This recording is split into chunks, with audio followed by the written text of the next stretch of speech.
তোমার দয়ার কুল কিনা নাই, তোমার দয়াই শেষ সীমা নাই।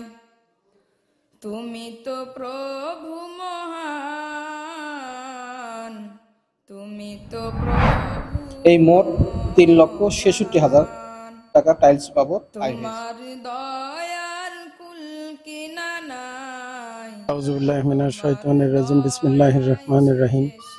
আলহামদুলিল্লাহ, আল্লাহর দরবারে লাখ কোটি শুকরিয়া যে আল্লাহ সুবহানাহু ওয়া তাআলা আমাদেরকে সুস্থ রাখছেন। দর্শক, আসসালামু আলাইকুম ওয়া রাহমাতুল্লাহি ওয়া বারাকাতুহু। আজ যাচ্ছি আমরা জোরশেমুল ভালুকাতলা সেই মসজিদ, যে মসজিদের টাইলসের কাজ বাকি ছিল। এখন এই টাইলসের কাজ আজকে শেষ হয়ে গেছে। আমরা আপনাদেরকে বিস্তারিত এই মসজিদের টাইল সম্পর্কে জানাবো ইনশাআল্লাহ।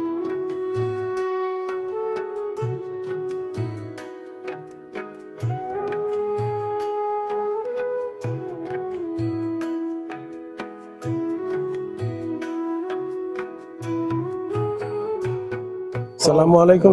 ভালো আছেন? আছি আলহামদুলিল্লাহ। আসলে অনেকদিন হলো আসবো ওই টাইলস পাঠায় দেওয়ার পরে মানে আর আসতেও পারি নাই। মাঝখানে যে মিস্ত্রি লাগাই দিয়ে থয়ে গেলাম। তো এখন কি অবস্থা? কাজ কমপ্লিট? সব টাইলস লাগানো কমপ্লিট হয়েছে? সুন্দর করে লাগাইছে তো ইনশাআল্লাহ। চলেন দেখি একটু। দর্শক দেখতে থাকুন। আমরা আজকে পুরা মসজিদের কেমন টাইলস লাগাইছে, হুজুর কিভাবে কাজ করলো, আর এই মানে কারা কারা টাইলস দিয়েছে, যত লোকজন দিয়েছে আমরা চেষ্টা করব সবারই কথাগুলো তুলে ধরার জন্য। প্রভু মহান, তুমি তো প্রভু মহান। তোমার দয়ার কুল কিনা নাই, তোমার দয়াই শেষ সীমা নাই। তুমি তো প্রভু মহান, তুমি তো প্রভু মহান। দর্শক, আপনারা হয়তো মনে করবেন যে ওই অজুর পানি ছিটে আসলে যে অজু নষ্ট হয়ে যাবে, না পাক, এরকম না। বলে ওখানে যে পানিটা নিচে পড়ে ছিটে আসতেছে, ওখানে অনেক সময় দেখা যায় ময়লা আছে। এই ময়লাযুক্ত পানিটা ছিটে আসলে অজু নষ্ট হতে পারে। তো এখান থেকে আমাদের সতর্ক থাকা উচিত যে অজুর পানি, ব্যবহৃত অজুর পানি যেন ছিটে না আসে। কারণ আবার হয়তো বলবেন মাসালা যে তাহলে নদীতে পুকুরে যখন অজু করি ওই পানি তো আবার নদীর মধ্যে যায়, পুকুরের মধ্যে যায়, তাহলে ওটা দিয়ে আবার কেমনে অজু করা যায়? বলে হ্যাঁ, ওই পানির একটা পরিমাণ আছে। এই পানিটা যদি বেশি পানির মধ্যে যদি যায় তাহলে এই পানিতেও আবার অজু করা যেত। এটা ওটার মাসালা আলাদা। এই জন্য আমরা অজুর পানি সতর্ক থাকা ভালো। সবচেয়ে উত্তম হলো একটু বৈশাখ থেকে অজু করা এবং ড্রেনের ভিতরে পানিগুলো পড়লে ভালো হয়। আপনি ওখান থেকে একটা কল ইয়ে নিয়ে, লাইন নিয়ে এই এখানে 2-3টে টুল দিয়েন, টুল দিয়ে ওই কলগুলো ছোট করে দিবেন। এই যে এখান থেকে এখানে 3টে টুল দেন, 3টে টুল দেন, আর ওই ওয়ালের সাথেই একটু পাইপ দিয়ে 3টে কল লাগায় দেন। তাহলে বাচ্চাগুলো বসে থেকেই উজু করতে পারবে। আর ওই ড্রেনের মধ্যে পানি গেলে আর ছিটবে না। কিন্তু ড্রেনটা এমনি একটু গাইতে উঁচে করবেন, ড্রেনটা একটু ডুপা, আর ড্রেনটার ভিতরে পানি যেন যায় একটু বাইজা থাকে। একটা ইটে ওখানে দিবেন, পানি এর ভিতরে বাইজা থাকবে, আর যখনই ওই ইটের উপরে পানি উঠবে তো অবশিষ্ট পানিটা গড়ে যাবে। সবসময় পানি একটু থাকলে তাহলে আর পানিটা ছিটবে না। বুঝতে পারছেন? খুব কম খরচায় আপনি 500-700 টাকা, 1000 টাকা খরচা হবে। একটা মিস্ত্রিও লাগবে না। 3টে টুল বানাবে, যেহেতু আপনার ওখানে ইয়ে হবে, এটা তো টেম্পোরারি। আপনার মসজিদের মধ্যে টাইলস করে যখন ওজুখানা হবে, এই জন্য এখানে আমি বেশি পয়সা ইনভেস্ট করবে বলতেছি না। 3টে কল লাগাবেন ওই ওয়ালের সাথে, পাইপ দিয়ে লাগাবেন, আর 3টে টুল দিবেন। ড্রেনের এমনি এডা করে ইটা উঁচে করে গাইতে দিবেন, যাতে ওই পানিটা ছিটে উপরে না ওঠে। চলে তাহলে গেল। আপনার যেভাবে বললাম ওইভাবে একটু করে দিন, ঠিক আছে ইনশাল্লাহ। ও গো মালিক, ও গো রহমান, ও গো রহিম, ও গো প্রভু আলহামদুলিল্লাহ, মালিক। আল্লাহর দরবারে আবারও শুকরিয়া আদায় করি, লাখো কোটি শুকরিয়া। আলহামদুলিল্লাহ, আজ দেখ করতে করতে সাগর নদী মানে মসজিদের কাজ প্রায় শেষের দিকে। টাইলসের পুরা টাইলস আলহামদুলিল্লাহ কাজ কমপ্লিট হয়ে গেছে। আমাদের পুরা টাইলসের কাজটা 2 ধাপে করা হয়েছে। প্রথম ধাপে 2 কাতার করা হয়েছে, আর দ্বিতীয় ধাপে পুরাটা করা হয়েছে। তো আমরা ট্রাক দিয়ে একবারে টাইলস গুলো নিয়ে এসে, যেহেতু আলহামদুলিল্লাহ আমাদের টাইলসের জন্য বেশ কিছু টাকা পয়সা দরকার ছিল, আলহামদুলিল্লাহ আল্লাহ পাক ব্যবস্থা করে দিছে, হয়ে গেছে। আমাদের এই টাইলস বাবদ, মসজিদের শেষ ফিনিশিং কাজের বাবদ যে লোকগুলো টাকা দিল তাদের ইয়েগুলা একটু বলেন, কত টাকা উঠলো, কত টাকা আয়, কত টাকা ব্যয়। আমি বারবার একই কথা যেটা বলে আসতেছি, সেটা হলো হিসাব পাতি দেওয়া যেরকম সুন্নত, শোনাটাও সুন্নত। ঠিক আছে ইনশাল্লাহ। আমরা দর্শক, আপনারা জানেন গত পর্বে আমরা ঈদের পরে একটা ভিডিও করছিলাম, সেটাতে আমরা ঈদের আগ পর্যন্ত সমস্ত হিসাবপাতি ক্লোজ করে দিয়েছি। ঈদের পরের থেকে যা আয় ব্যয় এখন হুজুর আপনাদের সামনে পেশ করবে। আলহামদুলিল্লাহ, আমাদের আয় হয়েছে 1 নম্বর আরিফ মাসুদ চৌধুরী সাহেব। আরিফ মাসুদ চৌধুরী সাহেব উনি 50,000 টাকা দিচ্ছে। ঢাকা থেকে এক বোন, নাম বলতে অনিচ্ছুক, উনি 30,000 টাকা দিচ্ছেন। নিউ ইয়র্ক থেকে এক ভাই টাইলস বাবদ 1,40,000 টাকা দিচ্ছে। 1,40,000 টাকা দিয়েছে। এটা যে লক্ষ্মীপুরের ওই ভাই, নোয়াখালী লক্ষ্মীপুরের হ্যাঁ। 1,40,000 দিচ্ছে। আর আবু ধাবি থেকে এক বোন 3,000 টাকা দিচ্ছে টাইলস বাবদ।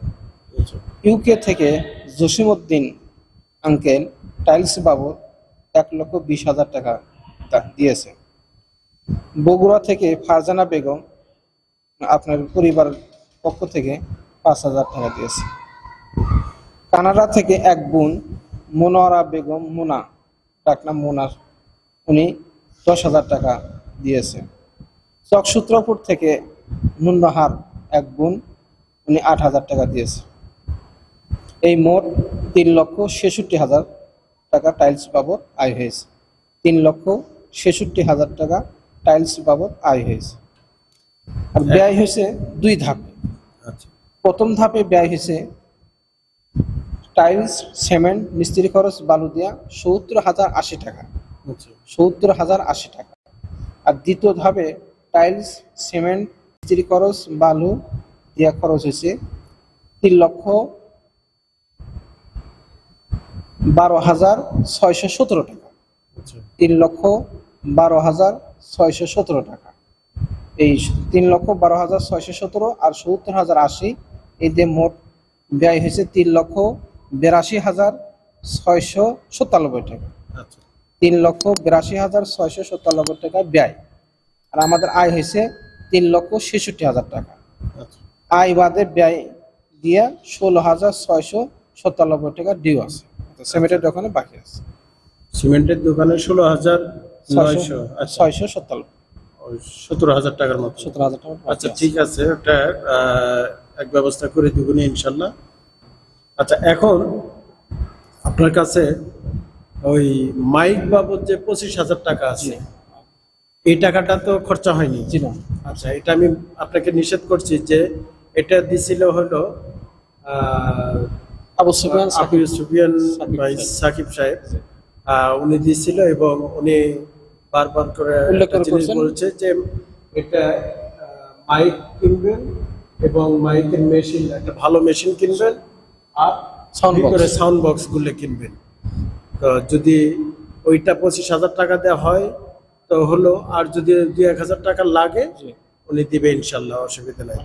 এখন তো আপনার মসজিদের কাজ মোটামুটি শেষ। আলহামদুলিল্লাহ। তো মাইক লাগানো, উপরে পিলারের ব্যবস্থাটা করেন, আর মেশিনটা ভিতরে সংরক্ষণ করে রাখার জন্য গ্রিলটা বানাইতে বলছিলাম, বানাইছেন?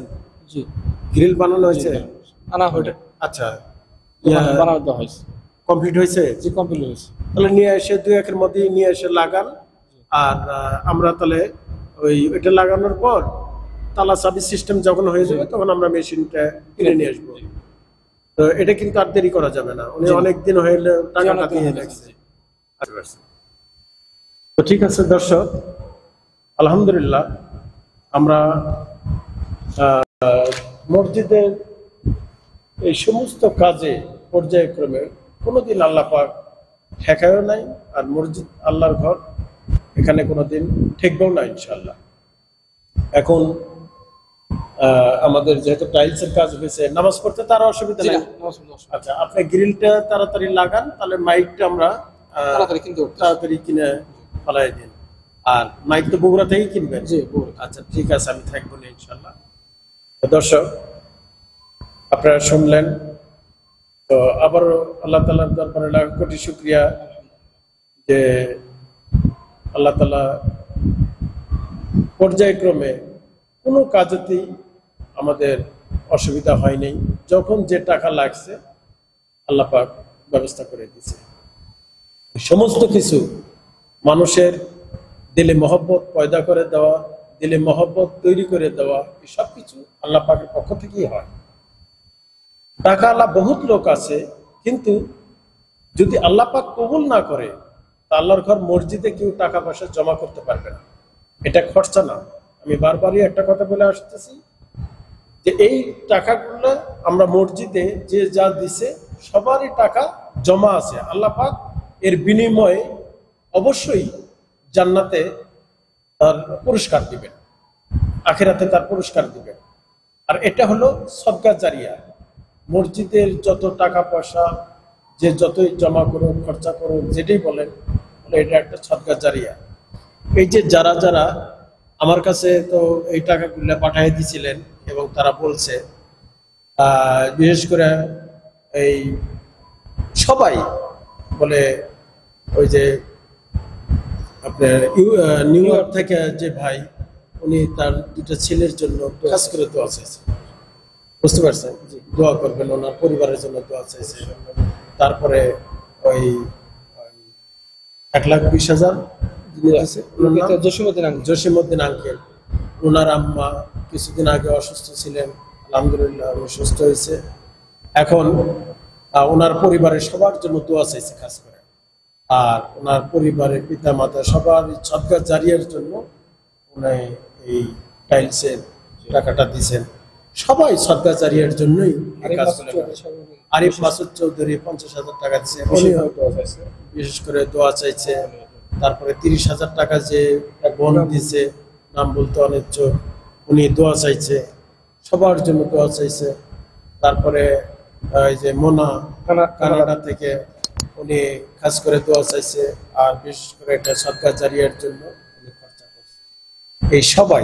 তারপরে 8,000 টাকা চকসত্রাপক থেকে দিছে, আমার পরিবার থেকে দিছে 5,000 টাকা। এগুলো সবাই পিতা মাতা জন্য, আত্মীয় স্বজন মারা গেছে, তাদের সদকা জারিয়া হিসেবে আল্লাহ পাক যেন কবুল করে। তো কি অবস্থা হুজুর, আপনার মাদ্রাসার কি খবর? মাদ্রাসা আলহামদুলিল্লাহ 10 ভালোই চলতেছে। এই বোর্ডিং এর এখন টোটাল ছাত্র এবছর কত হয়েছে? ছাত্র এবছর বাড়ছে, সব আবাসিক অনাবাসিক মিলে সব 180 জন। 180 জন ছাত্র, আবাসিক অনাবাসিক সব মিলে। আবাসিক 70 জন। 70 জন। তো কেমন চলতেছে? কেমন? আলহামদুলিল্লাহ, এই আগে তো চাউল তুলতাম, বৃষ্টির মৌসুম গেলে বৃষ্টির নামে আর চাউল তুলতে পারি না, ফেরত আসা নাই। আবার কারণ সমস্যার কারণে দেয় না। মূলত গ্রাম অঞ্চল সমস্যা মনে হয় চালেরই বেশি হয় নাকি? আচ্ছা, আর নিত্য পণ্যের জিনিস খুব দাম, দ্রব্যমূল্য খুবই দাম। মসজিদে লোকজন আসে এখন ঠিক মতো 5 ওয়াক্ত নামাজ পড়ে? তো জি, 5 ওয়াক্ত নামাজ পড়ে। প্রয়োজন হলে ওই যে যখন দেখলাম টিনের ঘরের ভিতরে একদম লোক আটে না, ওই রকম লোক সবাইকে ডেকে ডেকে নিয়ে আসবেন। জি ইনশাআল্লাহ। এক গ্রামে যেন একজনও বেনামাজি না থাকে। জি বুঝতে পারছেন? জি। এই দাওয়াতের মেহনত, দাওয়াত থাকলেই তো দিন থাকবে, থাকবে, জি। আর দিন থাকলেই দুনিয়া থাকবে। জি। ওই যে পল্লী বিদ্যুৎ, আমাদের বিদ্যুৎটা বেশিরভাগ সময় থাকে না, ও আচ্ছা আচ্ছা। যেমন নামাজের অনেক সময় সমস্যা হয়, একটা আইপিএস হলে একটু সুবিধা। ও আইপিএস, জি। হ্যাঁ, এত বড় একটা মসজিদে তো আইপিএস অবশ্যই লাগে। দরকার। আচ্ছা ঠিক আছে, আপনি মসজিদ কমপ্লিট আলহামদুলিল্লাহ যথেষ্ট হয়েছে। এখন হয়ে গেছে, তা এখন ঠিক আছে, ফ্যানও হয়ে গেছে, আইপিএস তো ঠিক আছে। আমার দর্শক শুনলো, যদি আল্লাহর কোনো বান্দা আগায় আসে আইপিএস এর জন্য, ঠিক আছে ইনশাল্লাহ আল্লাহ পাক কবুল করলেই হয়ে যাবে। ইনশাআল্লাহ। তো ভিডিও আজ এই পর্যন্তই, বাকি আবারও দেখা হবে অন্য কোনো প্রোগ্রামে অথবা অসহায় কোনো পরিবারের পাশে। আসসালামু আলাইকুম ওয়া রাহমাতুল্লাহি ওয়া বারাকাতুহু।